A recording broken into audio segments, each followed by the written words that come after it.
Come on, Annie. Let's go to the movies.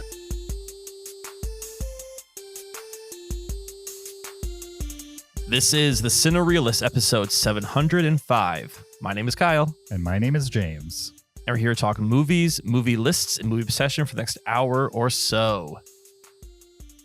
How's it going, James? It's going great. Thanks, I realized I wasn't on the show last week, so I haven't talked to you in a week or so here. I know. What's new? It's been a little bit. Yeah. Well, before we jump into what's new, we should tell the listeners that we have a guest this week. We do. Long-time listener. Second time full guest, I would say. Second time. Mm-hmm. Troy Carruthers. How's it going, Troy? It is going very well. Thank you very much. I'm really pumped about this. The last time was in the 200s. I think it was 242 or something like that. Okay. Yeah, absolutely. It was episode 241 and 242, which I think we recorded at the same time, possibly. Yeah. We did do two. Yeah, that's right. Yep. Yeah. And we ran down a top 10 last 10 with you that time as well. Yes. That was fun. But you know what's funny about it? I remember listening to it and going, just shaking my head because there was one day you had a guest. I listened in, and he would do this thing where at the end of a sentence, his voice would kind of lower. So I wasn't always catching what he was saying. And I was so annoyed. I'm driving and I'm like, oh, come on, man, come on. Then I listened to this one and I did it through the whole episode. Interesting. Okay. So, yeah, I should have been nice to him because I turned around and did the same thing. Sure. I mean, it's fairly common, I would say, not to call you inexperienced in this, but it's fairly common for people the first couple times they record on something that's going to be public. And eventually you just stop nitpicking yourself. Yeah. I used to do the same thing with the word like. I would listen back and I could not stand how many times I say the word like. And I think it's gone down over the years, but it's still there. And I've just decided that's what it is. I don't know what to say about it anymore. When I first started being on the show, I noticed that I would like smack my lips before I started talking every time. I'd be like, sure. So, and then I was like, that's so annoying. And I think I've gotten over it, or I honestly, I don't listen to the show anymore anyway. Well, if it's just like you and Zach, I'll listen. But if I'm on it, I don't listen to the show. So sure. Well, you don't know this, but about maybe 3 years ago or so, I started running filters on the mouth sounds. So in theory, a good deal of those are gone at this point, if you're still doing it. I don't think I am, but yeah. If I am, good. Now they are gone. Perfection on my end. Yes. Kyle, you asked me how I'm doing since we haven't talked in a couple of weeks. I'm doing okay. General doing fine, but I did have a setback this week. Oh no. A setback, yeah. I had some car trouble, right? I have a Prius. Yeah. Okay. Which I love, by the way. Love getting good gas mileage. It was 2014 that I spent $8,000 on about 2 years ago. Wow. Oh, that's not bad. Yeah. Yeah. So about 2 blocks from my condo, I'm making a left-hand turn, and halfway through the intersection, I hear a popping noise and immediately lose what I thought was all the power to the engine when I hit the gas. And I was like, oh, I have no idea what's going on, because Priuses, they don't break down for the most part. You know what I mean? The light comes on, you go get it serviced. They go into 200,000 miles plus before you have any serious anything. They're not known to have major malfunctions. Right, for sure. Then like a light came on and it said hybrid system disabled. Oh. Pull over now. So it said pull over. Yeah, like it was very clear. Yeah, on the screen it was like pull over in a safe location, I think it said. And so I hit the gas and realized, oh, this thing does have about half power, which makes sense because it's a hybrid, right? It's got a gas side and an electric side. So if the hybrid side goes out, you have the gas side. But the gas side is only meant to propel the car half of it. You know what I mean? Yeah. It's not a full size engine. So since I was 2 blocks away, I was like, all right, I'm just going to keep going to my house. I got to the parking lot the next morning. I had it towed to Toyota of Orlando, the dealership. Okay. Yep. They looked at it. They gave me a quote to fix it. Wild guess. You would have no idea how much it would cost to fix this car. But just a wild guess. What do you think the quote was? $11,000. Troy? I was going to Closest say 10. to the pin. I was going to go high. I thought high and say 10,000. You guys are ridiculous because you tied. It was $10,500. That does not surprise me. Yeah, wow. That's how good Kyle and I are. We are in sync already. We are. $10,500. I've never, other than like car accidents, I've never heard of a repair that high. Now, I don't have a luxury car, so maybe luxury cars get those all the time, but I was shocked. So are you, I mean, I'm assuming you're not going to pay it. Oh, I'm not putting $10,500 into a car I spent $8,000 on. Can you total it then? I mean, I know it's not an accident. So I'm not sure, like, how does that work with insurance? Can you just say, well, this is total now? Well, I can total it, but my insurance isn't going to pay me anything for it. Oh, because it wasn't caught by someone else. Yeah. That's big. Yep. Okay. So I'm carless. Luckily, I was able to borrow a car for about 5 weeks. So my back is not fully against the wall. You know what I mean? Right. I don't have to run out and like make a rash decision or anything. But sorry to hear that. That does suck. You know, it's one of those things where I was already thinking like, oh, in a year or two, I'm gonna replace this, and now I'm like, oh, a year or two is now. It has to happen now, but you know, it's just money. What can you do, right? Can't take it with you. Spend it while you're here. Exactly. That's one way to look at things. I agree. Yeah, in that case, just spend the 10,500. Sure. Why not? Yeah, I mean, you obviously love this car. It's your dream car, a 2014. I mean, $10,000 on anything I would buy is like a third. You know what I mean? If I was to buy a new car, that's like a third of the total cost of a new car. So anyway, but I'm glad to be here with you guys and talk some movies. Yeah, me too. Same. Yeah, definitely. Before we jump into our double feature this week of Predator, Badlands, and President Predator. That actually sounds kind of apt for our current moment. Sure. So does President Badlands. Yeah. Either one would work, definitely. We need to remind you guys there's a video version of this podcast on YouTube. Go check it out there and subscribe while you listen. Or watch while you listen and also subscribe. You could also support us on Patreon, patreon.com/Cinereelists, get extra after show audio amongst other Cinerealist swag. You could also leave us an Apple podcast review, 5 stars only. We'd appreciate that. Or send us an email to heyguys@cinereelists.com, REEL with an S on the end. Links are in the description to do any and all of those things. Troy, as an avid emailer to the Cinerealist podcast, why should people email in? I'll tell you why. Sure. I do know for a fact these guys read the emails and they interact with you, which I really appreciate. I like telling people about this podcast because I say I listen to this podcast and they give their email address, and if you email them, like, they'll talk to you. They'll talk about you on the on the podcast. Sure. So it's a lot of fun, and they also will. Well, I don't know if this is still a standing rule, but if you recommend a movie, they'll watch it. That's still a rule. Yep, it's still a rule.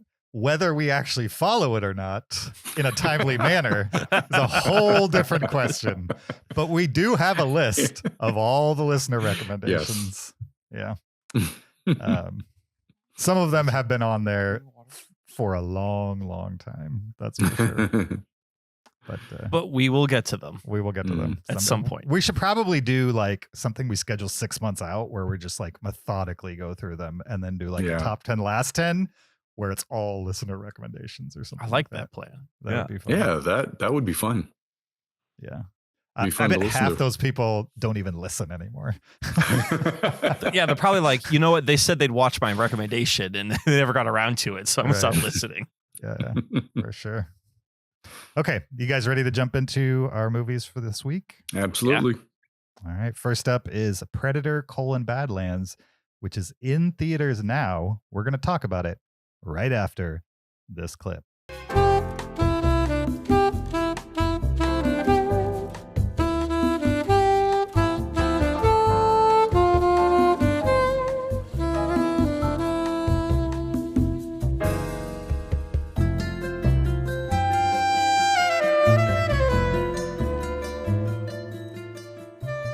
was Predator: Badlands, a 2025 American science fiction action film directed by Dan Trachtenberg and starring Elle Fanning, Demetrius Schuster, Koloa Montanangi, I think, Ruben DeYoung, Mike Homick, Allison Wright, and the Duffer Brothers, which is interesting. I didn't realize they did voices in it. Oh, from Stranger Things? Yeah, from Stranger Things. Oh yeah, it looks like they were computer voices. Yeah, they were the voice of the onboard computer for Quay's ship. Oh, okay. Interesting. Yeah, I didn't know that. Evidently, Dan Trachtenberg directed or worked with the production of Stranger Things in previous seasons. Okay. So they slid those guys in on Predator Badlands. The official IMDb plot synopsis for Predator: Badlands is: a young predator outcast from his clan finds an unlikely ally on his journey in search of the ultimate adversary. What'd you guys think of Predator: Badlands? Troy, as our guest, would you like to go first or second? I'll start. Great. Okay. I loved it, in short. The only Predator movie I had seen before watching this one was the first Predator. I have not watched any of the sequels. I didn't see Alien versus Predator. So I don't know anything about the universe and things like that. Mm-hmm. So I wasn't, it wasn't on my radar. And when you brought it up, James, I thought, man, there's so many things I want to see. Why is it that one? But I had heard some good things. And so the closer it got the day to watch it, the more excited I was, which was just 2 nights ago. Sure. And I was pleasantly surprised that I liked it as much as I did. I thought the action was fantastic. I thought the story was really good, you know. Yeah. I mean, for somebody who hasn't been following the Predator series, and I don't know about you guys, where you're at on that, but for me, it's definitely a good standalone movie. You don't even have to see the first one, in my opinion. Mm-hmm. Yeah. I wouldn't call this like a reboot or anything like this, but it's not really connected at all to the other Predator movies, which the other Predator movies aren't really connected to each other anyway. Each movie sort of operates as a standalone. Yeah, other than Alien versus Predator, there's not much of a link. I've never seen those. I don't even know if I count those. I mean, I guess technically there are Predator movies, but sure, they're not mainline Predator movies. Exactly. I would say, as somebody who hasn't been steeped in the Predator world for the last 40 years now, however long Predator movies have been made, close to 40 years. Yeah, 38, pushing to 40. Yeah. I think you could go Predator 1, Predator 2, Prey, Predator Badlands. Those are the ones that are worth anything. Everything else is entertaining enough for me, but other people do not like them. I understand their criticisms. It's fine. You can hate those. I'm not going to defend them. But, I've had Prey on my radar for a while now. So now even more so, I want to see that movie. And I guess Predator 2. I didn't realize it was as good as it was. This is the second time this week that I've heard somebody say that Predator 2 is really good. So I didn't say Predator 2 is really good. Oh, what did you say? I said you should see it. Predator 2 is like a guilty pleasure for me, and I know other people really like it, but it's definitely like the people who are hardcore into this, like your average audience member who went and saw Predator 2 at the time of release didn't like it. Okay. Because the predators come into a city and then they're like hunting people in a city, and it's kind of silly and a little gratuitous, which all the Predator movies are, but this one, for some reason, I would say realistic Predator setting 2 is the most like horror of like it's stalking them and popping out of the shadows. Like it's more like an alien movie than Predator. Interesting. Right? And it's very 80s when you watch it. You're like, this is an 80s action movie for sure. Oh, it's Danny Glover. It takes place in a near future corrupt LA of like 1996. Mm-hmm. Like the movie starts off as just like RoboCop minus RoboCop of like, oh yeah, the city's terrible and Danny Glover's trying to clean up the streets from the bad guys. Mm-hmm. And then the Predator enters in like a third of the way through the movie. Yeah. Wow. But it's before they tried to change Predator. There's kind of those movies in the middle. They were like, oh, Predator 2 didn't work, so now we're going to try different things. And all the things they tried to various degrees failed for the most part. Until they hit Prey. Prey actually is a good movie by the same director as Badlands. And he managed to take kind of the formula from those early movies and modernize it and make you care about the characters and also make you care a little bit about the Predator. And then I think all the goodwill he had making that and then making that animated movie. Killer of Killers. Yeah, Killer of Killers. Which I think is pretty good too. Yeah, I think that's good too. Yeah. And that's easier to watch too because you can watch it in chunks because it's a what do they call it? Not an anthology movie. Well, it's kind of an triptych. anthology. Right. It's a triptych movie. It is it's an anthology. Sure. It's a triptych of tales though. Yeah. He just kind of rolled all that success right into this one. Yep. And so yeah. So anyway, that's my recommendation for Predator Badlands. I'm glad you clarified. Or for people who came to Predator Badlands kind of cold. Kyle, do you want to go or you want me to just say what I think about the movie? Just keep your cook. I'll let you cook, All not right. your cooks. That's the wrong way to use it. Sure. I really enjoyed Predator Badlands. I enjoyed my time watching this movie. I think Dan Trachtenberg, as a guy who consumed a lot of geek media before he became a director, I think he clearly understands why people would come see a Predator movie. You know what I mean? Like he gives you a lot of action, a lot of like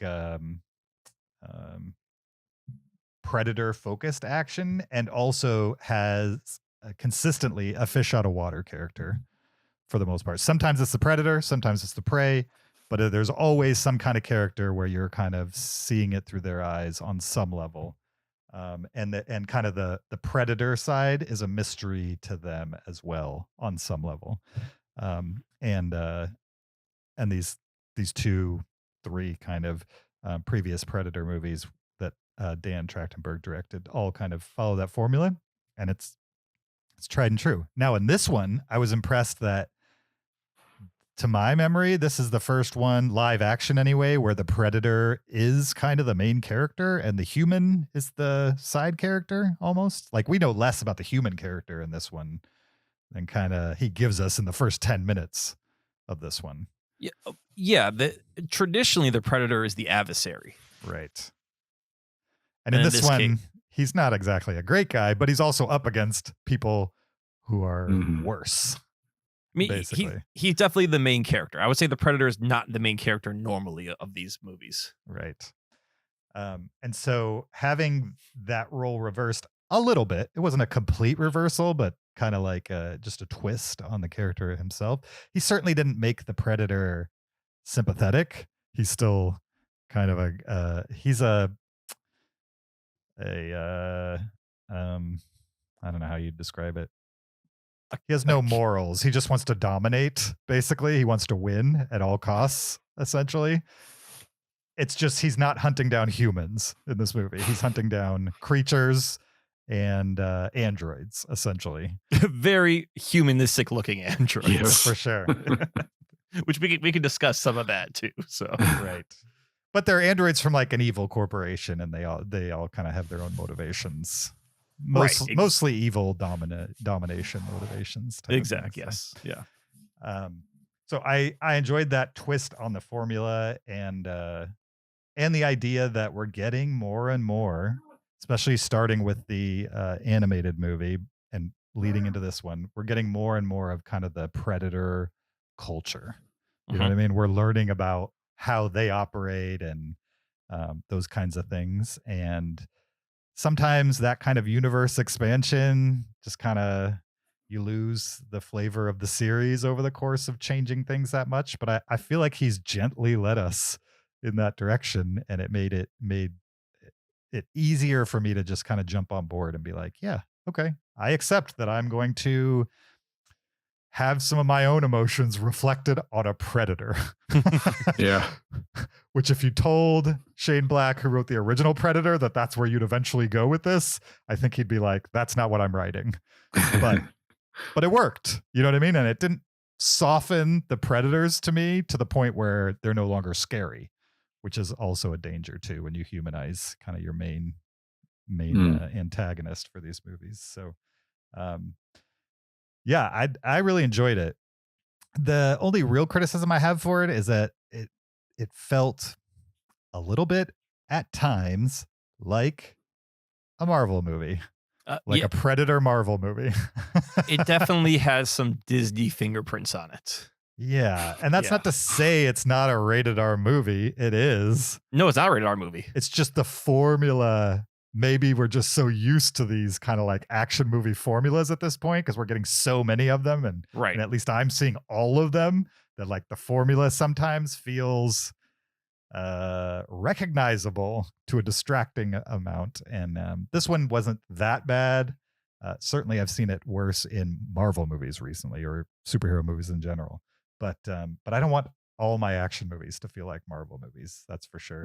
I got a little tinge of that as I was watching this one, but it was okay for the most part. James, do you think this movie's rated R? Is it PG-13? It is PG-13.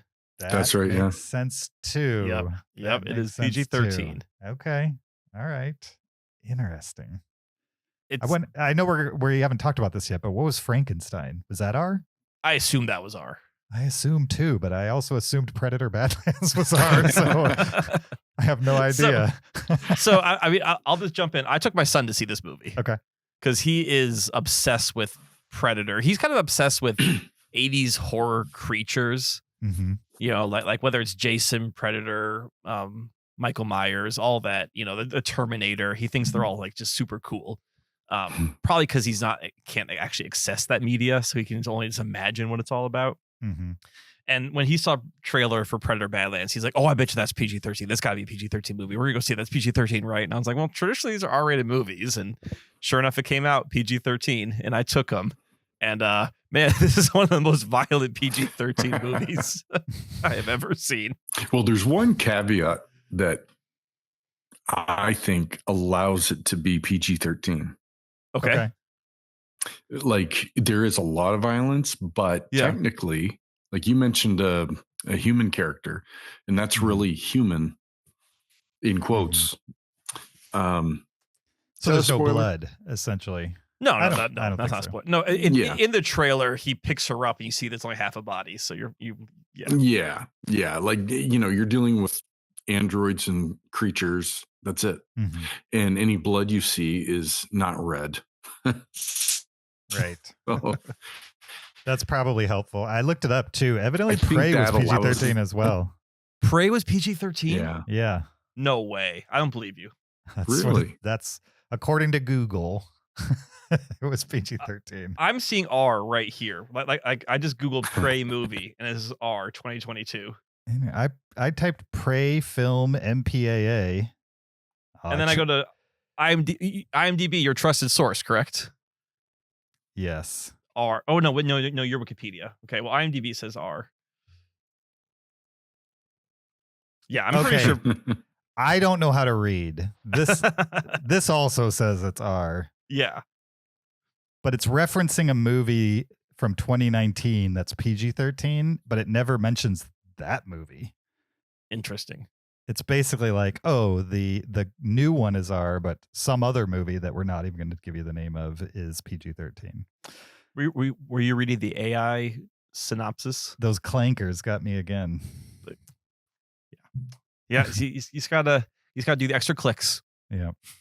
Due diligence. But yeah, I too had a good time with this movie. Okay. I enjoy the Predator movies. I've seen all of the ones that aren't versus aliens. Mm-hmm. The only ones I really like are the first one as mostly like a nostalgia action piece. It's so silly and so full of catchphrases that I have so much fun watching it. Prey, I think, is a legitimately good movie. I think it's actually the best Predator movie. And then, Killer of Killers was a lot of fun. But I don't like hold this as like some sacred franchise of like, oh no, there has to be a certain way the Predator acts or a certain level of violence. So I was fine with the PG-13. I was fine with the Predator or the Yautja, whatever you want to call it, being the main character. I loved the planet that it was on. Like just this planet that wanted to kill it at all times. And I like that trope of like just being in the most dangerous place in the world. And you see that sometimes you're like, it's not that dangerous. And this planet actually felt like, oh yeah, this planet wants to kill him. Like it is a dangerous spot to be. And yeah, I liked that they kind of gave like an emotional backstory to this specific predator. Right. Yeah. I mean, we don't know a ton about their culture. I think other movies have clued into it. And I don't need to know exactly how predator culture works. But I kind of like the idea of like this guy was like the runt and, was not accepted by his father. And he had to prove himself. And that was his motivation to go to this death planets, to hunt this beast. To everything he was doing was to say, I'm good enough. And I thought that was a clever way to give him motivation to actually do all the things he was doing. Yeah. I will agree. You said there's the Marvel footprints, the Disney print. Like there is a cute animal shows up at some point. And I was like, really? We're getting a cute sidekick. Okay. Don't know if I need a cute CGI sidekick for a Predator movie. So that felt a little, maybe a little corporate if you want to put it, but it didn't bother me a ton. It didn't detract from the movie. It's definitely of the time. I don't think it's something that they would have done in the 80s and early 90s with these movies. No sidekick. But the action was incredible. There was several moments where my son and I turned to each other, kind of looked at you like, whoa, that's pretty cool. And I don't know. I liked the sci-fi weapons, like that laser bow and arrow that he had. That was awesome. I've never seen a laser bow and arrow before. I thought that was great. Yes. That was so cool. Yeah. It was just a fun movie. So I had a good time with this. Yeah. What did your son say about it? Was it everything he dreamed it to be? Oh, he's been waiting for this moment his whole life. Yeah. like he was so excited. He's like, oh, this is my first Predator movie. And I can't believe it's my first, I can't tell all my friends about it. And like the next day we saw family. It's like, I saw a Predator movie last night. Do his friends care about that stuff? Or do they just care what each other cares about, basically?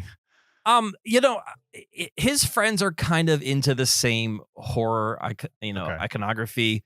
Sure. Both he and one of his friends were Ghostface from Scream for Halloween. So yeah, so I think they're all kind of aware of these creatures.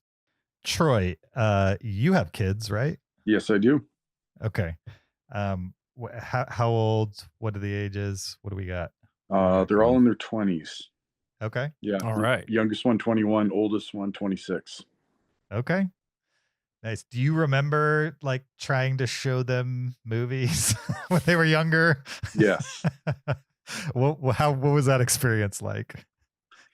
Well, because of me and their mom, I mean, she loves movies too, not to the extent that I do, but sure. So they grew up with it, always loved movies, but I had ones I wanted them to watch. And they said that I tricked them into watching one of them, and it was either, and it was an M. Night Shyamalan movie. I can't remember if it was Signs or I See Dead People. Sixth Sense. Sixth Sense. One of those two where they were like, I think maybe it was Signs. They were like, you didn't tell us it was scary, but I was afraid they would say no. Sure. A lot of dads, I think, are thinking, oh no, too scared for you. And the kid is saying, please, it was the opposite. They're saying, I don't want to see scary. And they've got this dad who really wants them to be cultured, So it was, we've always had a lot of great memories watching movies, but Sure. there's kind of a running joke of, you know, me saying, hey, how about we watch a movie of my choosing? And they're like, is it going to be Okay, scary Dad. like the last one? Yeah, for sure. So yeah, I've always but loved no- watching movies with them. But it sounds like no Predator fans in your household. Zero. Sure. And my son, Sure. it's so funny, you know, he's a big wrestling fan, just like me. Okay. But he, one thing he has not gotten into, I mention wrestling just because of like action, you know, violence. Yeah. Well, light violence. Sure. But he is not into Marvel movies or even movies like this, Predator Badlands. Interesting. Like, Really? that doesn't interest him at all. He likes comedies and some dramas, depending. That is interesting because wrestling is basically like as close as you can get to, you know, IRL superhero type stuff. Absolutely. You know what I mean? They kind of treat these guys like they're, you know, borderline superheroes. For sure. Yeah. And as wrestling fans, I think both he and I like to watch a movie like a Marvel movie. And when people talk about how great it is, say, whoa, whoa, whoa, you know that stuff's not real, right? Sure. As a wrestling fan, what do you, this has nothing to do with Predator, Badlands, but as a wrestling fan, what do you think about The Rock's new look? Have you seen those photos? I don't think I I have. don't even know what you're talking about. Unless we're talking about the Smashing Machine.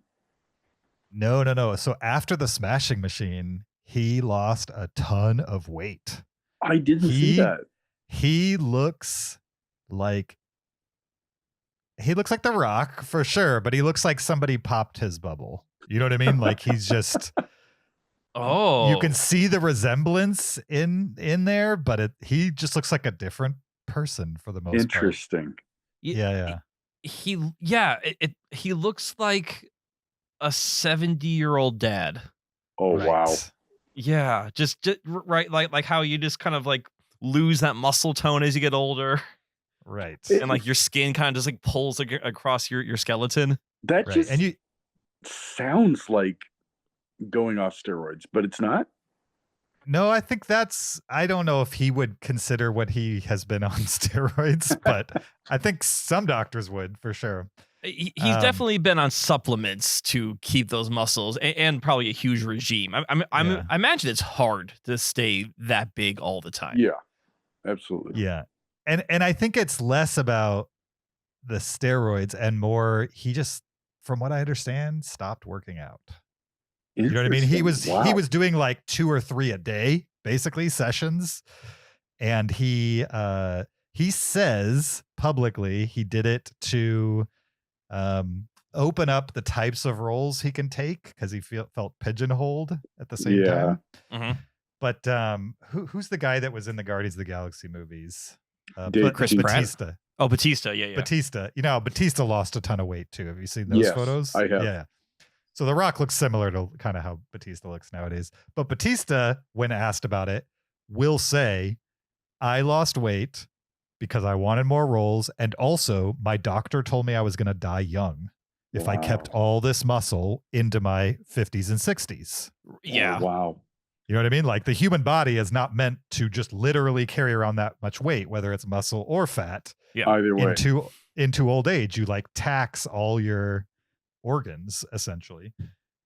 As somebody who's not a doctor, that's the gist of it from what I understand. And so with The Rock, it's like I buy the role thing, but at the same time, I bet a doctor or Batista or somebody else in the industry was like, look, if you're not going to wrestle, Yes. you might as well lose a few and like live longer. Yes. I don't know. Didn't Hulk Hogan die at like 71? Yes. Yeah, and I mean, obviously he kept the bulk. And 71 is old for a wrestler. The size of these guys. The size of these guys, they don't make it into their 70s typically. Yeah. It's true. So I think they've all made their money. And they're like, okay, if I'm not going to wrestle and I've already done the action hero thing, I might as well try to extend this life. Well, I hope the best for The Rock, but yeah, for me, when I look at him and Batista, he has not reached Batista level yet. Batista, I think, is the best wrestler actor. Yeah. Yeah, I think Batista, it feels like he's been a little more careful in the roles that he takes for the most part. Whereas The Rock was kind of like, yeah, you want me to be the Scorpion King? Absolutely. Let's do it. He said yes to everything. Right. For a little while. I think he's coming out of that a little bit. But yeah. I believe he's working on Jumanji 3 now. He's like, let's go back to the hits. What worked? Yeah, Fast 10, great, or Fast 11 will do. Jumanji 3. That'll be interesting. I wonder if those are like in the can or if they're just not going to explain the weight loss or. I saw like a picture for a sit down table read. So I'm guessing that they haven't even filmed it yet. Oh yeah. They're table reading. They're not filming it. So he was thinner at that point. He took the picture, so I'm not sure. Gotcha. he was not in the picture. Okay. He was the cameraman. Interesting. Okay. Back to Predator: Badlands. Anything else on this one? I enjoyed Elle Fanning. It's been a while since I had seen her in anything. I'm trying to remember. Well, she's been doing The Great on Hulu, based on Catherine the Great, and we watched a couple seasons. That's that and Nicholas Hoult. So I think she's been in TV land for a while. That makes sense as far as why I have not seen her in anything because I don't watch that. Is that show worth watching or not high priority? I enjoyed the first season. Okay. And then I feel like the first season was building to a moment. And then the second season spun its wheels around that moment, which a lot of shows, I think, unfortunately do.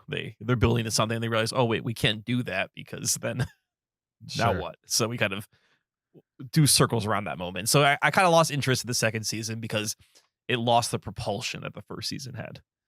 Gotcha. Have you guys seen The Neon Demon? Yes. I have not. Is that Elle Fanning? That's Elle Fanning. Okay. She's really good in it. Is she ever? Yeah. That was a great movie. It mostly, for me, there was a lot. It was kind of heady. There was a lot to think about. I really needed to listen to some podcasts about it. I often do that because then that will kind of get other people's perspectives, will help me figure it out. Sure. But what I took from it was how good she was. She was amazing. Yeah. She's also good in The Beguiled, which is a Sofia Coppola movie. Okay. That she's definitely in for sure.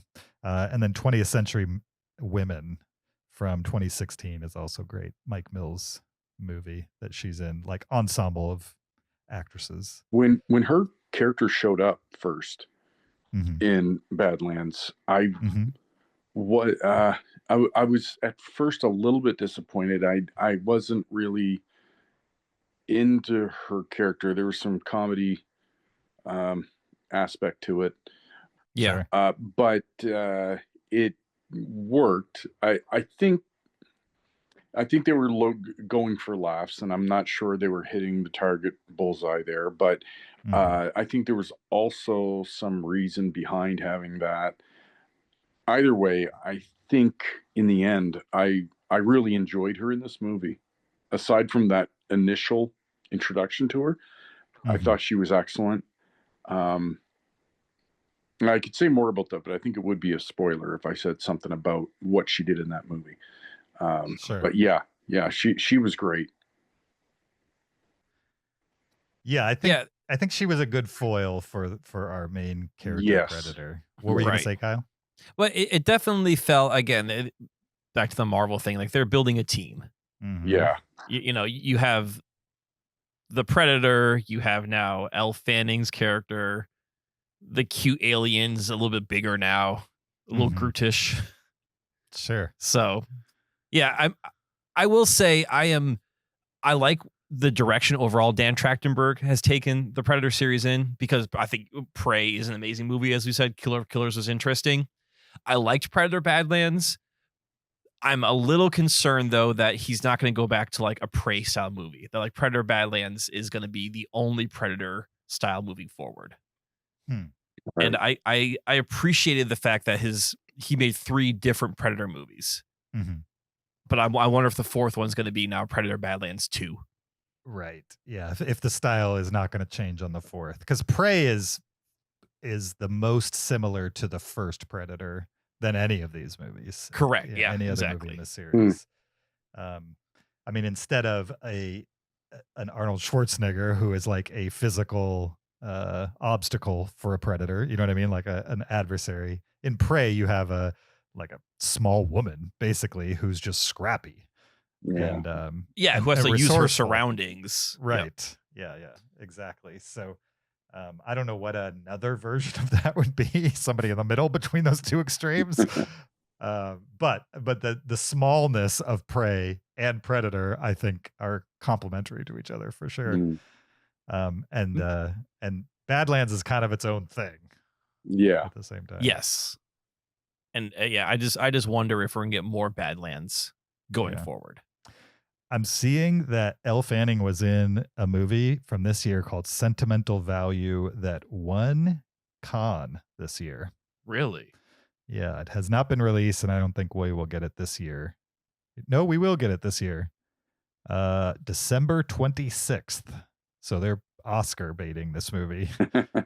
Basically, they're probably giving it a New York, LA end of the year run just to qualify it for awards. But interesting. So is that show that she was on over? Is that why all of a sudden we're seeing her and stuff? I don't know if they made a season 3 of The Great or not. That's a great question. Okay. Because those movies I mentioned earlier that I loved with her, those are like mid 2010 to late 2010. And then maybe she went to this show and that's why we didn't see her. I don't know. Yeah. Yeah. No, it's in the 3rd season. Season 1 was 2020. Okay. Yes, I mean, they're in their 3rd season. I don't know if they're still making them. Again, I sort of dipped out after a season and a half, but sure. I mean, Nicholas Hoult he's also in the show. He's doing things. That's true. So yeah, maybe they're kind of like between seasons now, and they can make their movies and yeah. Maybe she's just lazy. You know, one project at a time. Maybe The Rock has lost weight so he can play the next foil for the Predator. He's like he's big, but he's not huge. So that's your in between. What's between Arnold and a small indigenous woman? The Rock. Sure. Why do you think they have never put The Rock in one of these movies? You think it's just too close to Arnold and he doesn't want to be compared on that level? He doesn't mind being compared, but he doesn't want to be in a movie that Arnold was also in. Yeah. I mean, if you think the first one has Arnold, it has Jesse Ventura is in it. Like, who's the guy who died? Carl Weathers. Yes. Right. Never a wrestler, but still, like he was Apollo Creed. He was another big boxing action star. Yeah. Mm-hmm. So yeah, I mean, they have not made a big action version of Predator since Predator. Mm-hmm. Right. Even the second one's Danny Glover, who's an action guy, but he's not, you don't think of Danny Glover as like this big, huge muscle guy. Yeah. Yeah. So yeah, I think if they just made another muscle guys fighting the Predator, it'd be like, we did this already. Way back in '87, it was better. Sure. Seeing Predator for the first time is one of my favorite movie memories because it was a very cool experience. I was not as a teenager really into all the latest Schwarzenegger movies coming out. There was Raw and Commando and so Predator, I didn't know anything about it other than him being in it, and the cover looked like he was in a jungle. So I figured it was just some war movie. My cousin wanted to see it. I said, fine. I gave in. I didn't want to. Mm-hmm. And so when weird things were happening, I was going, what is going on here? So everything was a complete surprise to me. So it blew me away. It's kind of funny that I didn't, become such a big Predator fan, but that original movie, just the experience itself was something I'll never forget. Sure. There's something about going into a movie completely blind. Yeah. Oh, yeah. And you have no idea what it's about. Like, right, like you're like, okay, it's Arnold in the jungle, and like Commando came out a couple years before that, so Yeah. like, okay, sure, it must be more Arnold jungle, whatever is happening. And then all of a sudden you're like, there's an alien in this movie? Yeah. Mm-hmm. I just thought I'd see him, shaking bullets out of a machine gun. Yeah. Sure. At bad guys, and it blew me away. I imagine if Predator 2 was like a huge success, you probably would have gotten sucked into that. You know what I mean? But since nobody cared when it came out, it came and went. Yeah, and then they went a decade without making another one. Yes, for the most part. Well, yeah, okay. I forgot about the Alien versus Predator. 2 decades they made a proper Predator movie. Yeah, for sure, definitely. Okay, anything else we need to say about Predator: Badlands? What are we saying about this? Well, there's one thing. This is not a spoiler. Just saying that there's a great twist that I loved. Okay. Do you know what I'm talking about? Maybe. Are we talking about like a theme of the movie or like the actual end of the movie? Not the end. There was about in the middle of the movie, or middle to 2/3 through, where I had a realization, like, oh, that, and it was about a character, I guess. Was it about a large character? Yes. And a small character? Yes. Okay. Yeah, okay, I know what you're talking about. Yes. I thought that was the greatest reveal. I liked it too, and it also did a lot of work to justify that little sidekick. Yes, because you're like, why is this thing? Right. And at least it helps because you're like, okay, cute alien, why is it here? Yeah. Right. Oh, okay. Yeah. Love that. I agree. I liked that as well. And I also liked the theme. I mean, I'm like I said it earlier, I hesitate when they try to humanize characters that don't need to be humanized. You know what I mean? Like the old Predator movies, you didn't know nothing about them other than they're relentless and they're good at what they do. That's all you needed. But it has been nearly 40 years. There needs to be some progression on some level of something in this series, and it might as well be a Predator. And so getting to see a little bit of like the familial clan element built in, and actually getting to know on some level one Predator and like what his quote unquote life challenges are or whatever, I think just added to the whole proceeding for sure. But at the same time, I mean, with Prey, you don't get any of that, and it's still fine. Still great. I mean, you barely see the Predator in Prey. Right. Yeah. It is this monster. Yep. Wow. All right. Let's letterbox Predator: Badlands out of 5 stars. What are you guys gonna give it? I recorded my rating on Letterboxd, and I gave it a 4.5. 4.5. All right. Nice. I gave it a 3.5. I also gave it a 3.5. Yep. Wow. So 2, 3.5. You're a Predator fan. Yeah. Apparently, yeah. You didn't know it, but you got to go back and watch it. Especially Prey. I mean, like Predator 2 is like it's an artifact of the time. You know what I mean? Yes. For sure. Go into it thinking that. Whereas Prey, I think it's a modern movie. Yes, for sure. Yeah, for sure. Okay, 2 3.5s and a 4.5 for Predator: Badlands. We saw another movie this week we're going to talk about. This one is streaming on Netflix now. It's Frankenstein, brought to us by director Guillermo Del Toro. We're going to get into it right after this clip. I know you have thoughts. I know you do. Somewhere in there you have thoughts. Yes. This much we have established. That is my name, Boot. Can you say Boot? Big time. Oh, you are afraid of me? You're afraid of me? Why? Why would you be afraid of me? Up.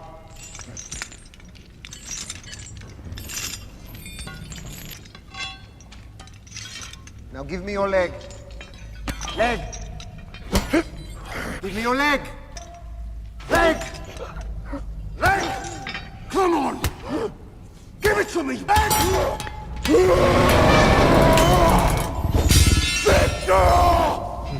That was Frankenstein, a 2025 American Gothic science fiction drama. Both written and directed by Guillermo Del Toro and based on the 1818 novel by Mary Shelley. 1818? 1818, according to Wikipedia. Yeah. Wow. I knew it was 19th century. I thought it was later than 19th century. I didn't realize it was that early. Yeah, I didn't either. Wow. According to Wikipedia? According to Wikipedia. If Zach was here, we'd say, "Oh, go to IMDb, just make sure." Right. For sure. This version of Frankenstein, because there has been many over the years, stars Oscar Isaac, Jacob Elordi, Mia Goth, and Christoph Waltz, amongst others, but mainly them. And the official IMDb plot synopsis for Frankenstein is Dr. Victor Frankenstein, a brilliant but egotistical scientist, brings a creature to life in a monstrous experiment that ultimately leads to the undoing of both the creator and his tragic creation. Wow. Spoiler alert, kind of, in that plot description. This is a 200-year-old story. Sure. Yeah. I mean, but that plot description seems spoiler-filled, but is also misleading. The undoing of the creator and the undoing creation of both the creator and his tragic creation. That doesn't happen we won't say what happens, but that does not happen in the movie. Okay. Right? Undoing. No. Depends on how you look at it. I guess. All right, maybe we need a spoiler chat for this one. I get maybe a little one, but it's hard to spoil Frankenstein. Like, this is a rather well-known story. Sure. And this is, this one had some departures from the source material, but it's probably the most faithful to the source material also that I've seen. Really? Have you seen Mary Shelley's Frankenstein? That's the book. Is there a movie? There was a movie called? There was a movie. Oh, yeah, there was. No, I've seen like the original Frankenstein from the 30s. Okay. Right. I've seen Young Frankenstein, which is obviously a satire. I've seen another. I can't think of another one I've seen, and then this one. So I have seen Mary Shelley's Frankenstein. Couldn't tell you a frame of it. What year was that? Did that come out? 1994. It's a Kenneth Branagh film. I don't think I saw that one. I gave it 3. I'd like to. I gave it 3 stars, but it was also one that I gave stars to. What? 2 decades after I saw it. It's one of these like, oh yeah, I saw that. I don't remember it very well. 3 stars. Why not? Right. Yeah. We've all been there. Yes. Okay. What'd you guys think of Frankenstein? Troy, again, would you like to go first or not? You can pass. I'll pass it to you, Kyle. You go ahead. Perfect. All right. Excellent. So I think this movie was the perfect movie for Guillermo Del Toro to make, because he's been dabbling in Gothic horror his whole career. I mean, Pan's Labyrinth, Gothic horror, Shape of Water, not so much Gothic horror, but definitely like creatures and sort of this steampunk sci-fi tech. I haven't seen Crimson Peak, but I heard that's also Gothic horror movie. Very Gothic horror. Yep. Yeah. Maybe Crimson Peak Gothic horror for him. Peak, I like it. Even Hellboy is sort of this mashup of like future sci-fi Gothic horror all mixed together. So he's been in this world his entire career. So other than Pacific Rim, that's the only outlier in my opinion. Blade 2. I guess Blade 2 is a horror. Blade 2 is still like, vampires and stuff like that. Very Gothic. Yeah, right. So he's been in this world his entire life. So it seemed like this is the movie that he was destined to make, because it's everything that he's been doing his whole career. And I really enjoyed this perspective, this take on the Frankenstein story, giving that we got the Oscar Isaacs, we got the Victor Frankenstein sort of side of the story. And then we got the creature side of the story, because, this is a cliche, but in Frankenstein, the real monster was man all along, right? So, you know, it's you're supposed to sympathize with the monster, with the creature, with this creation. You know, you're supposed to see the hubris of man, and I think this movie hit all those themes quite well, and looked pretty darn good doing it. Mia Goth is an actress I only know of from being in like the Ty West trilogy of horror movies.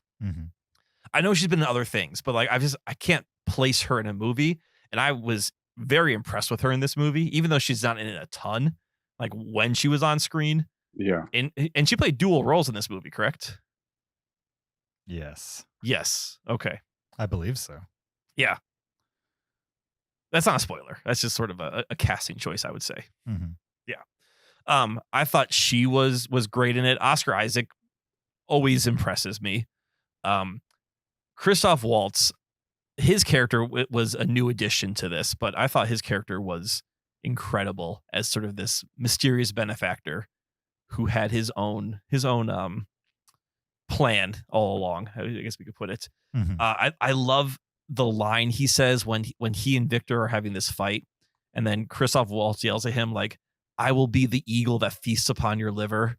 Like, whoa, that is such a cool line. Like, I want to use that someday. I don't know in what context to use it, but and obviously, you know, it ties to Prometheus and all that. It quite ties into the whole Frankenstein story, but sure. Yeah.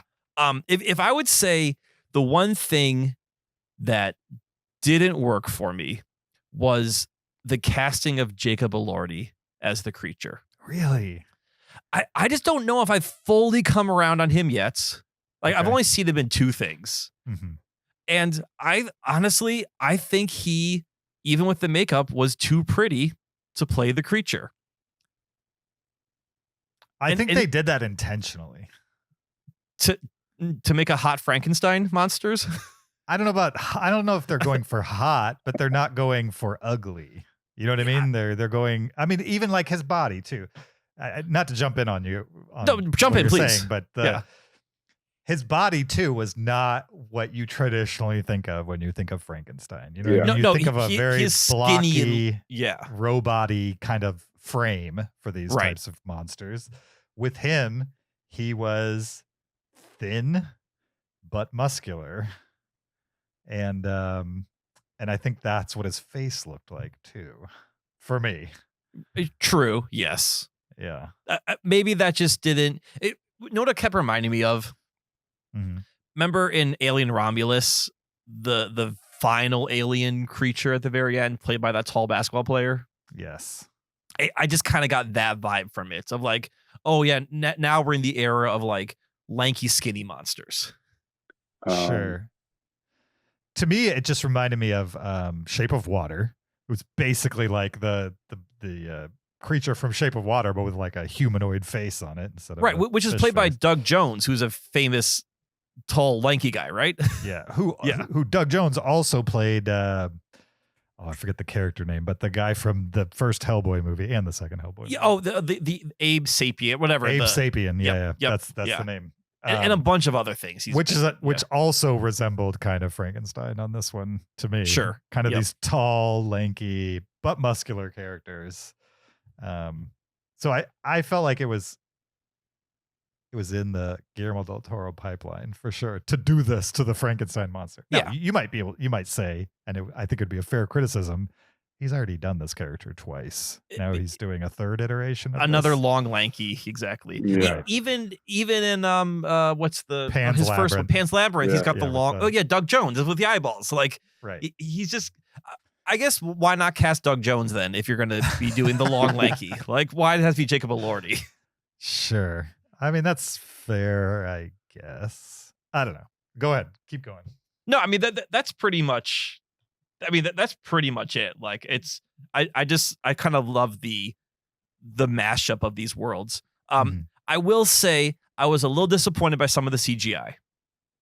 Okay. And the one that disappointed me the most was he does this show for like the college, and he unveils like this half creature that he's built, and it's clearly CGI, and like that could have been a puppet. It would have looked great as a puppet. Wait, is that clearly CGI? Once it starts moving, yeah, I think when it's not moving, it is maybe a practical effect. Once it starts moving, though, it looks like a CGI creature. I don't know if that's CGI. Okay, well, then if it was a puppet, it was a poorly built puppet. or an amazing puppet. Yeah. Okay. Because it did things that no other puppet could do, right? You assume that's CGI. That's why I thought it was CGI. Okay, if you can tell me right now whether that was CGI or a puppet, or was it a CGI assisted puppet? That could be that thing too. I think that's probably what it was. Okay. Because I think there was some like hand movements that you just couldn't do as a puppet right now. But okay, I'll have to look into this later. I'm not finding it right away. If you type CGI Frankenstein, there is a lot of people who are mad at this movie. Really? Because of the CGI? I mean, a lot. Nobody is praising it for its CGI. Let's just say that. I mean, it does. A lot of movies now do this with like CGI backgrounds. Like if I get another smoky, cloudy background with the sun setting, like that's just so overdone. And it looks so fake every single time. Yeah. Like you can't CGI magic hour. It's just not going to work. It's not going to work. It's not the same as real magic hour. No, for sure. No. Well, none of that bothered me. Okay. Please, James, proceed. I enjoyed this movie. I'm of the 3 regulars on this podcast, I think I'm probably the biggest Guillermo Del Toro fan, I would guess. Yeah, I would say you are. Yeah. And I'm not even that big a fan. I mean, I like him. There's definitely a couple movies in his filmography that I would say are great. And most of them are just good.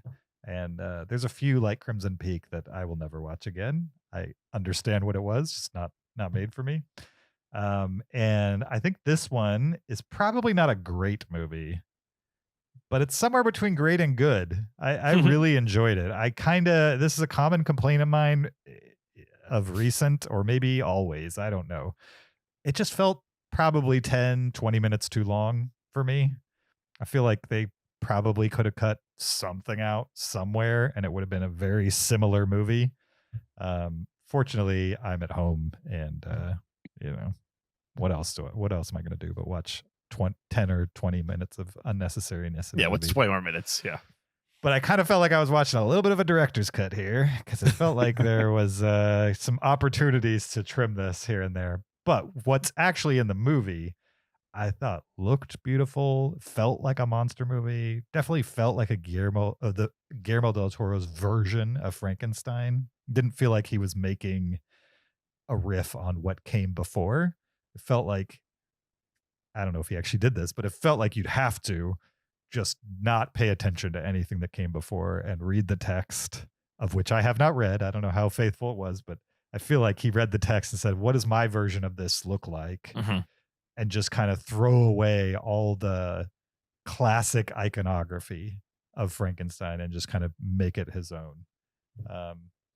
That's why I'm curious how some of the things were visually interpreted if he did that, because there are certain things that are carried throughout most iterations of Frankenstein that were in this movie. Most of them didn't have to do with Frankenstein himself, I would say. I don't know how much of like the visual version of Frankenstein in my brain is other filmmakers or how much of that is in the text. Like, I mean, how much he actually looks like the monster? Like the stiff movement, the bolts in the neck, the flat head, you know what I mean? A lot of like the classic stuff. I have no idea if that's in the text or if they just did that in the first movie and that's what he looks like. You know what I mean? To everybody. I'm pretty sure the bolts in the neck and the huge forehead and the flat top, that's like a movie thing. That's a movie thing. Okay. You're right. I do believe the description of Frankenstein is he is huge. Like that. That's always been a part of it. And he was always like a patchwork of skin. Sure. Because he's sort of sewn together. So bolts, stiff movement. I'm not even sure if that's also in. That might have been a choice by Boris Karloff and those guys. Right. Yeah, and I feel like previous Frankensteins, you didn't spend much time with the monster with very little clothes on. You know what I mean? They hid most of the stitching, probably because they didn't have the ability to do makeup like they do today. Right. Yeah. Or the budget to do, full body makeup like they do in this movie. Whereas with this one, we spent like a good 45 minutes with the monster basically running around in his whitey tighties. And it was fine. I mean, I'm not complaining. It was just interesting because I don't remember that much backstory given from the perspective of the monster. And I appreciated it. Also, we talked about it in Badlands.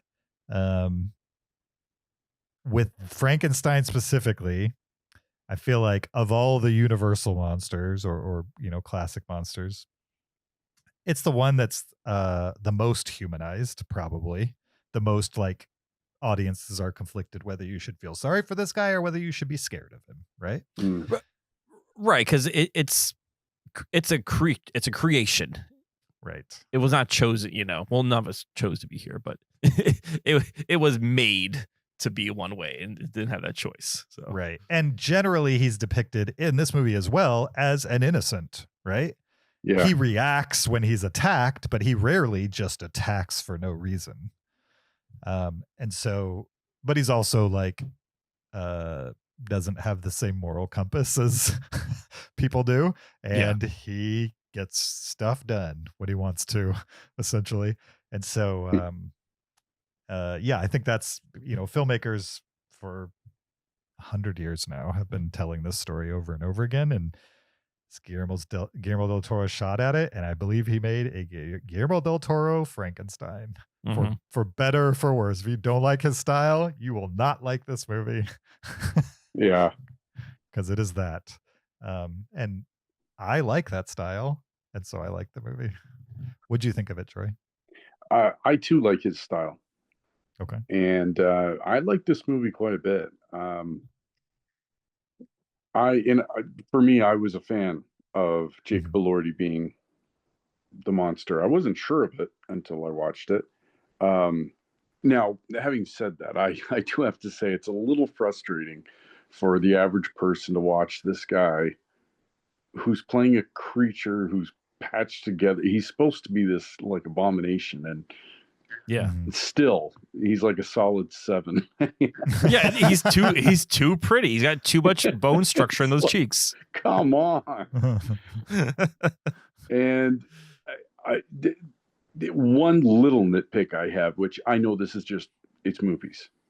In fact, it probably makes it better, but I am pretty sure there was when he put that monster together, he got a little bit of like a lion voice box in there somehow. the roar. The roar. I'm like, where the heck did he get that? Even when he breathes, that little and it sounds great, but I do find it a little funny. For me, this was a very cool movie. I liked Jacob Elordi. I thought his acting, by the way, was great. Yeah, I could really feel the emotion that he portrayed on screen. And what did you say? Mia Goth, was that her name? Yeah, Mia Goth played the love interest, I guess. Yeah, I really liked her. At the first, when she was on, I was thinking, oh, this doesn't need to have a romance story. But she made me just forget that. I don't think that's a big part of it anyway, but she was just really good at her role. She was very compelling. I like Oscar Isaac a lot, so I liked him. Yeah. And considering Christoph Waltz, for me, every time I see him, I'm a little nervous because he's not in a Quentin Tarantino movie. I know he's but if he's not, it might not be that great. He was good in this. Yeah. So I loved the set. Like the opening was awesome, very compelling. And the way it kind of would tell the story and come back to that, I loved it. sometimes that particular setting that I'm referring to from the beginning. Sometimes I don't know. Maybe this is his style, but every color was muted. Like it just, I don't know. It seemed a little strange to me. Are you talking on the boat? Yeah. Okay. Yeah, everything. It seemed like to me. And I didn't know if it was because I'm looking on a laptop instead of in the theater, but it seemed odd to me. But it was still visually striking, beautiful. Story with it was very compelling. Yeah, I was up for this because I like the story. I like Guillermo Del Toro. I was anticipating a good movie, and I was. There was times like where Badlands, I was captivated from the beginning to the end. This one here, there was times when I would kind of think, "Oh, let's get past this." Not very much though. What else can I say? Anyway, I loved him as the monster. I guess I'll finish with that. I will say my least favorite part of the Frankenstein story is when he finds the blind man in the cabin. Yes. Like that traditionally just kind of slows everything down. And Mel Brooks does a great job of kind of poking fun at that whole moment in Young Frankenstein. Yeah. And like sort of, they move past it pretty quickly. But this movie, I kind of was okay with his time with the blind man in the cabin. They just made it like work better with how that became his education and how he was able to humanize himself to someone else during that time. So I do commend Del Toro for doing that. Yeah. Yeah, I agree. That was a great scene. No, maybe not great, but it was very good. And it's, potentially a hard scene considering, if it was kind of hokey in other iterations. Right. Yes. I was not looking forward to it, but yeah. Definitely. I am seeing that the puppet is a puppet. Wow. I haven't been able to pinpoint whether they CGI assisted the puppet, but they definitely had a puppet on set for that scene that Kyle was talking about. Okay, then maybe the CGI assist. I would bet money that it was CGI assisted. I would be very impressed if it was not. Right. Because that puppet is doing things I think I've never seen a puppet do, if that's the case. Exactly. And maybe I found the CGI assist distracting on that puppet. Yeah. That's what I saw. That could be. This is also a very niche comment. Sure. Do either of you guys remember Jesse Combs, who won like I Want to Be a VJ on MTV? He was like the weird stoner guy. Unfortunately, yes, I know who you're talking about. I don't know why that information occupies a part of my brain, but it does. Yes. Because if you're of a certain age watching MTV, he was a cultural phenomenon. I guess. If you were a certain age and you cared at all about MTV, you knew who he was. But if you weren't one of those things, you have no idea what we're talking about right now. Well, at the very end of the movie, we see the monster. He's in the snow. He's being like kind of backlit, and he's wearing like all these ragged robes and like scarves and everything. And all I could think of was Jesse Combs from I Want to Be a VJ in that moment. It was just wow. What a weird pull, Kyle. It was so strange. Like, why do I get this vibe right now? Yeah. But yeah, if anyone doesn't know what I'm talking about, look up Jesse Combs VJ, and I'm sure I'm the only person who saw it, but for whatever reason, it stood out to me. Sure. That is somebody I have not thought about ever, maybe. I don't know if he's still alive. Right. But we got to know. I would say he was young enough at the time to still be alive, but also I got the impression he did a lot of drugs and other things. So who knows? Jesse Combs, according to Google, is female. You sure that was the name? Was it COLMBS? Let's Jesse Combs VJ, maybe. VJ. Was I get the name wrong? Jesse Combs. Jesse Camp. Jesse Camp? Yes, sorry, Jesse Camp, not Combs. Yes, Jesse Camp is still alive and is 46 years old. Oh, wow. 2 years younger than me. Which tracks. Totally makes sense. He won Wanna Be a VJ in 1998. Right. So like Dave Holmes was runner up, and like one of them was like a super music nerd who would be, great, and one was this weird druggy hippie. Right. And Jesse Camp washed out pretty fast, and Dave Holmes stayed with MTV for like decades. Oh, forever. Yeah. Yeah. Yep. Because he actually knew music and was an actual good vote for a VJ, basically. Anyway, we're talking about ancient MTV history. For sure. Did you hear they're rebooting MTV though? No. I heard that that MTV was like shutting down all its music stations across Europe. I heard the exact opposite for you. They're definitely doing that, and they're definitely also doing it here in the U.S. Like they have like 6 MTV stations. Yeah, I think they're bringing it down to like 2. Okay, like long term. They haven't done it yet, but they announced plans, and they're going to relaunch the MTV brand and try to make it like it was like in the early 2000s when TRL was a thing, and there was like a mixture of pop and rock at the same time in the popular culture. They're going back to music away from reality television. I think they're keeping reality television, but adding the music back into it, and also developing shows again, because they've been rolling on the whatever that show is with Rob Dyrdek. That's basically the entire MTV channel now. Like The Challenge, or no.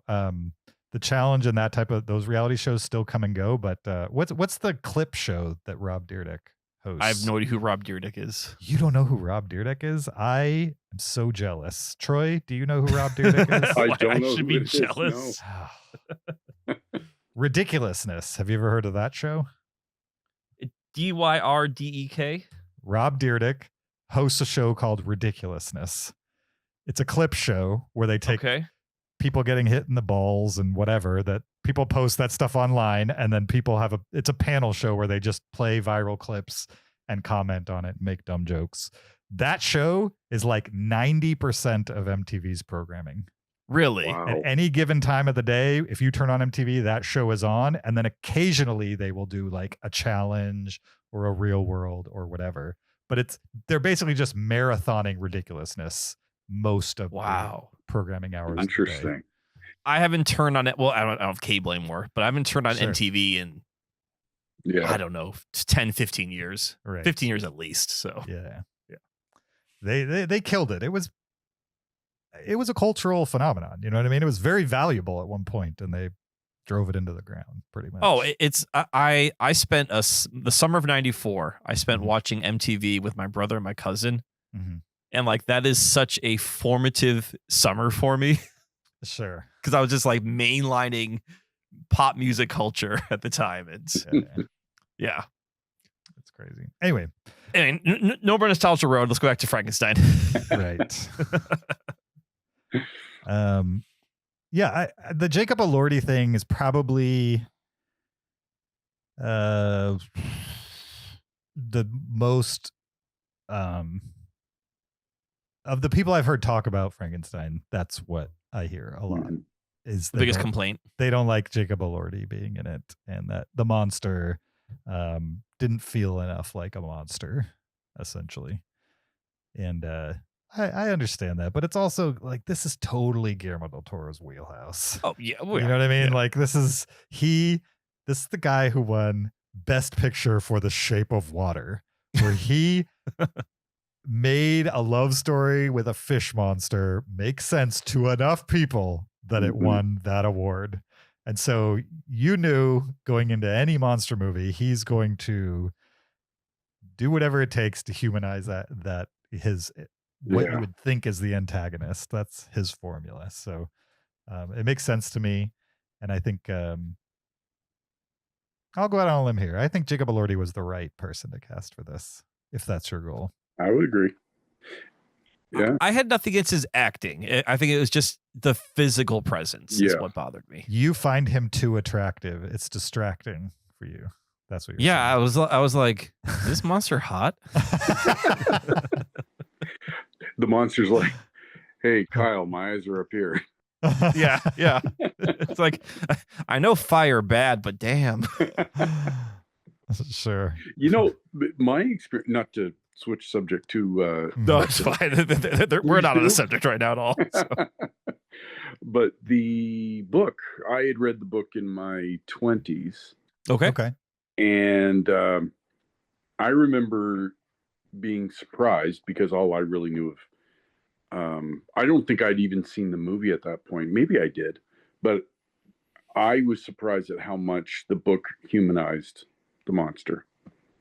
I didn't really see Frankenstein that way, even though when I saw the original, I was early 20s. And when I read the book, I said 20s when I read the book, but I think it was early 30s when I read the book. And it really made it like very humanizing.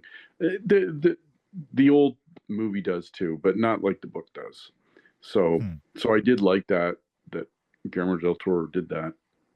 Mm-hmm. And I would add one more thing that's really cool about that story, just the story itself, is if anybody has any interest in the postmodern versus modern subject, this is a great story for that.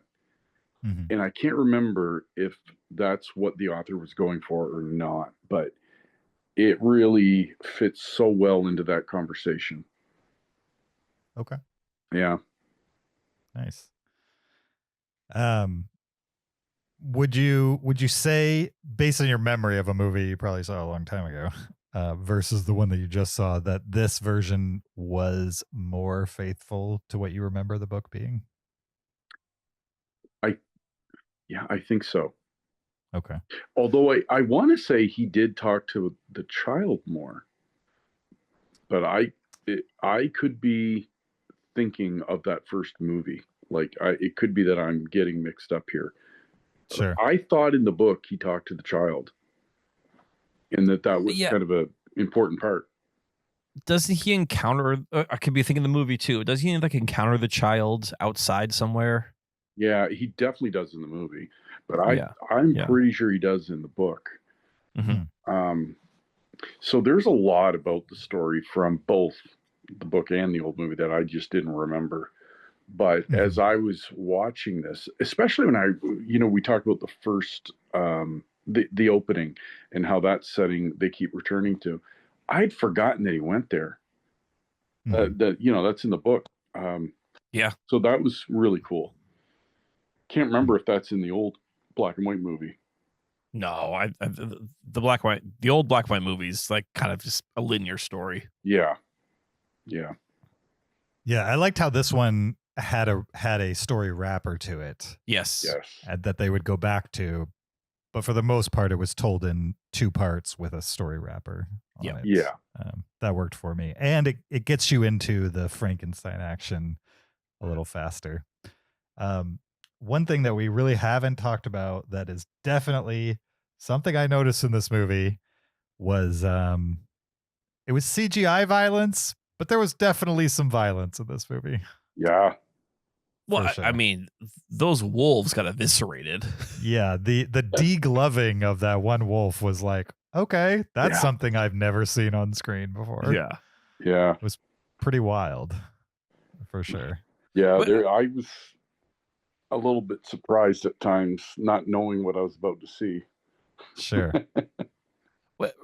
Remind me, was there? I guess there was violence on humans too, but it wasn't near as bad. Most of the times with humans, he would just throw them. Yeah, right. A lot of exactly. Whereas with the wolves, he was like snapping necks and ripping heads off and other just taking jaws. And there's something violent that happens to a character. They weren't. It wasn't like they were killed. Oh well, no, it wasn't like somebody did something to them. Mm-hmm. But they have a demise that's violent. Yeah, that's right. Does this involve Chekhov's hole in the floor? Yeah. Okay. I don't know why you'd want to have that in the middle of the floor. Like, let's have like just a smooth sloped hole to an abyss in the middle of our lab. That sounds like a great idea. There's a design flaw there. Yeah, I mean, I guess easy for cleaning up blood and bodies, but one little slip and you're going on those porcelain tiles with everything else. So. Yeah, I think that's probably like I can imagine like Netflix execs being like Shape of Water. I mean, that one, Best Picture, and Guillermo Del Toro has wanted to make Frankenstein for a while now. And we'll just give him the money and he'll make a movie that's like in the awards contention for us, right? He did this once. He can do it again. That level of violence just wasn't in The Shape of Water. You know what I mean? No. It was a love story. And so even if this one was on par with Shape of Water, which I don't think it is, I prefer Shape of Water. But if it was, even with the changing makeup of the Academy, I don't see them voting for anything with that level of violence in it. I don't know. This might get like costume or set design. Makeup, wouldn't it? Makeup. Yeah, makeup. Yeah. I think technical awards for sure. Possibly an acting nomination here or there, but for Jacob Elordi? Possibly. Well, I mean, just because I had an issue with it doesn't mean that. Well, again, I never had an issue with the acting. It was more the look. So sure. No, a lot of people did. Maybe Mia Goth. Yeah, Mia Goth for sure. I thought she was. And I think we referred to her as the love interest before, but she's not really the love interest. She's more of just like the humanizing person. Fact. Right. Yes. Yeah. Like she sees beyond the monster. Mm-hmm. Yes. Yeah. And we really haven't talked about it, but Oscar Isaac is pretty great in this. Yeah. Yes. So did you guys get, we're all parents, we're all dads, and we've all had small children, like, infants. Did you kind of get like, oh, he's a frustrated dad. Like he has his infant. Yeah. It doesn't know how to communicate. He doesn't know what it wants. So, obviously he expected to be creating he thought a complete creature. I think when you become a parent, you expect to get an infant, but like there still is that frustration, I think, when you're a new parent of like, what does this thing need? Mm-hmm. Yeah. And I thought this movie kind of captured that with Oscar Isaacs, kind of being this reluctant dad. And a dad who is so wrapped up in it that he's doing and saying things he's going to regret. Mm-hmm. Yes. Like he goes to extremes that you just think, come on, man, how do you not see how you're acting right now? Right. And that's like dads are so much like that. Like when he's trying to get him to say a different word than what he's saying, it's like, a dad who's working with their kids on their homework and gets way too mad over that. Yeah. I can so relate to that. Yeah, and it's interesting how he's like a guy who's like facilitating the creation of life, but at the same time, all of his creations he doesn't seem to have much respect for. Yeah. Like once he's created them, they're just kind of like these objects that he's created. They're not like fully formed beings with their own sets of feelings. Right. And that's kind of what the movie's about, is over the course of him kind of realizing that maybe his obsession is misguided on some level. Maybe not the obsession, but how he's executing it.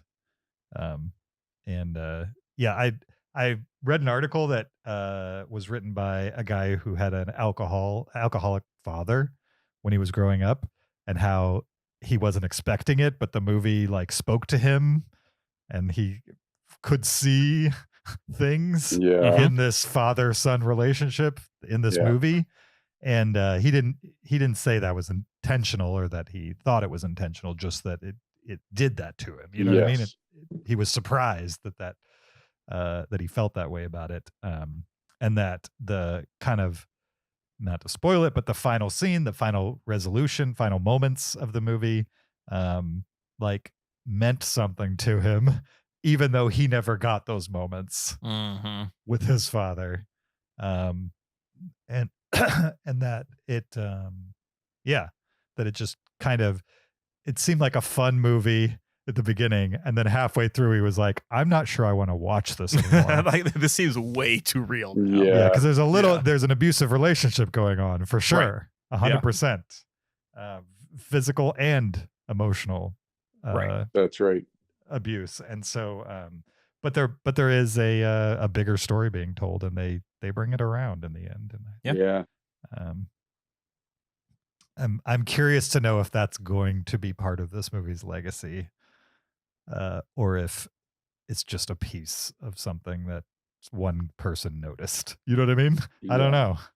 And I don't know Guillermo Del Toro's background, so I don't know if he had, father issues in that way, or I don't know. I hope this movie has a legacy. Because I do fear with it being on Netflix, it becomes a movie of the week. Like, oh, GDT's got a new movie, go check it out, and it's better than movie of the week for sure. Yeah, I would agree with that. This is a really good movie, and I hope it does kind of have a legacy, and like there's so many movies that in time, they take on different meaning. People appreciate it more. There's movies that today we think, oh, that movie, like Back to the Future. I mean, people love Back to the Future. Everybody does. But I don't think I knew, as much as I was crazy, much of a fan of it. I loved it so much, but I did not see into the future that it was going to become the juggernaut that it was. And not that I want this one to get on that level. I just hope, because of the content and how well that part is told, because really, I mentioned postmodern, modern. I don't know who would have any interest in that. I do. Sure. But that's a very good picture of modern, the weakness of modernity, or whatever you'd call it.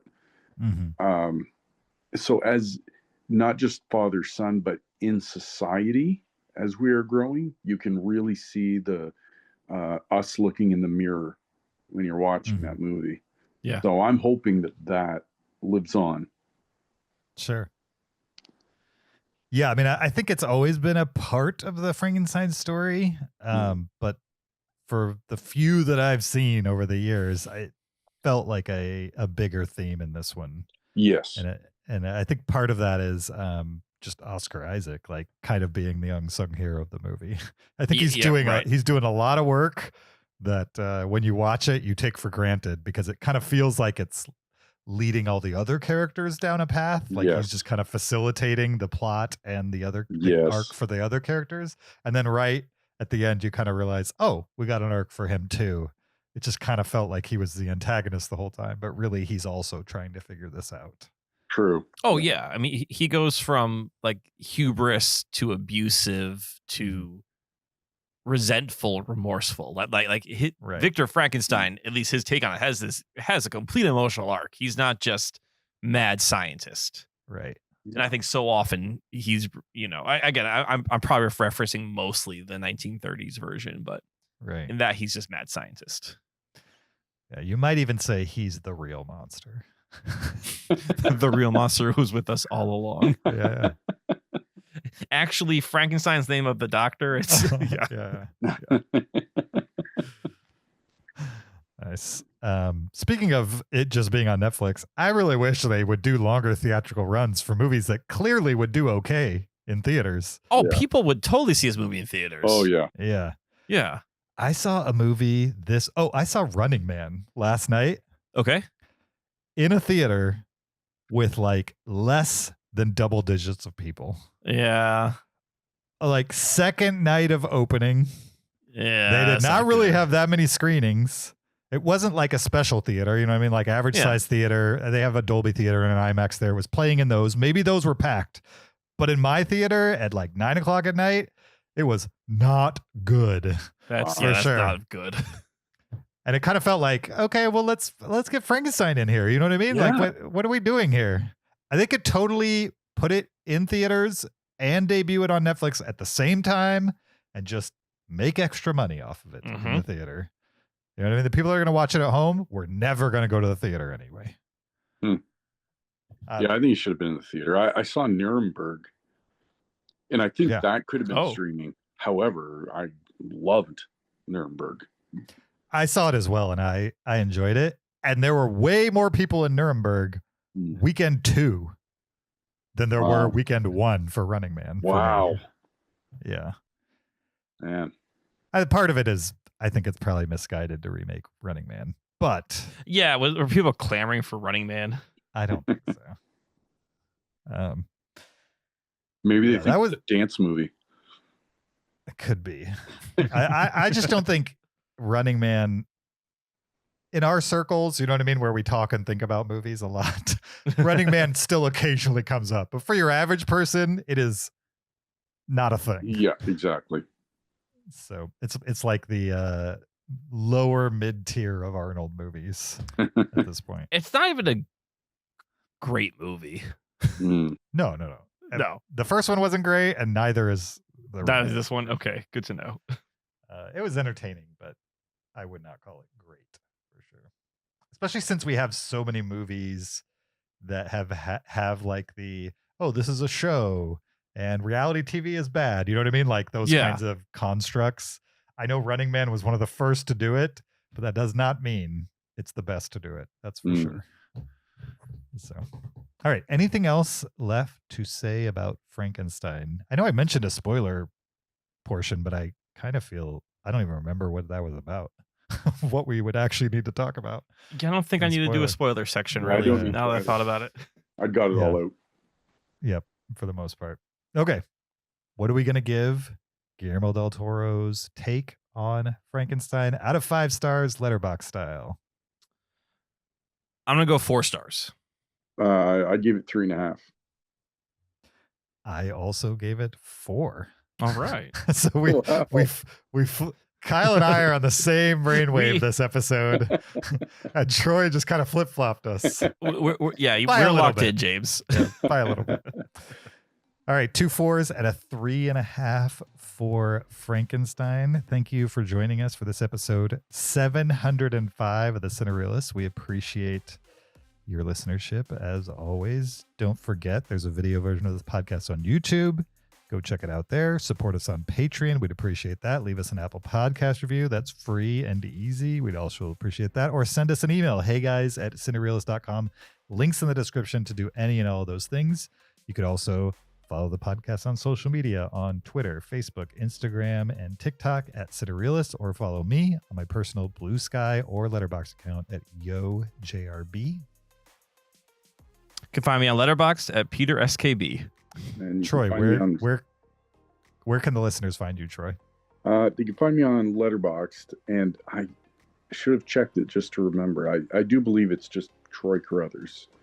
And I also have a blog, a movie-themed blog called Movie of the Week, and it is thisweeksmovie.wordpress.com. Perfect. Okay. And I will put a link to that in the description as well. Great. If people want to check it out. So. And I'll say that Troy has shared his blog with us before via email, and it's pretty awesome. So check it out. No, thank you. Definitely. Troy, the last time you were on as a full guest, it was 462 episodes ago. We got to do it more often, man. Yeah. I was that good. No, it's all good. Well, I think the big difference is we have 3 now. So before, when it was just me and Zach, if he needed to do something or I needed to do something, we needed a guest. But with 3 of us, we have, you've been listening for forever. We have way less guests now than we did in the past. So, but we loved having you, and we'll make it less than the last time. For sure. Yeah, no, I love being awesome, on the show. Troy. Thanks a lot, guys. Love listening to this. Always love listening to these episodes. So thank you. Awesome. We appreciate it. Kyle and I will be back probably with Zach, I think, next weekend. No idea what we're talking about, but I'm sure it'll be good. So Join us next week. Until then, keep it cinereal.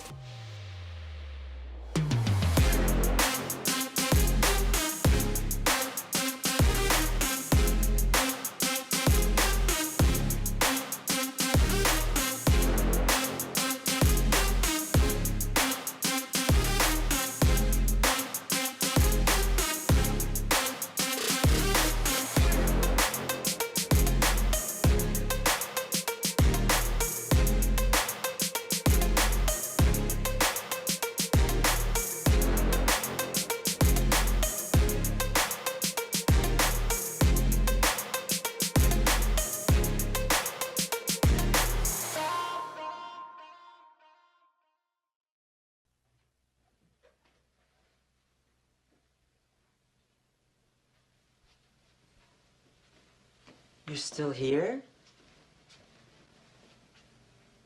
It's over. Go home. Go.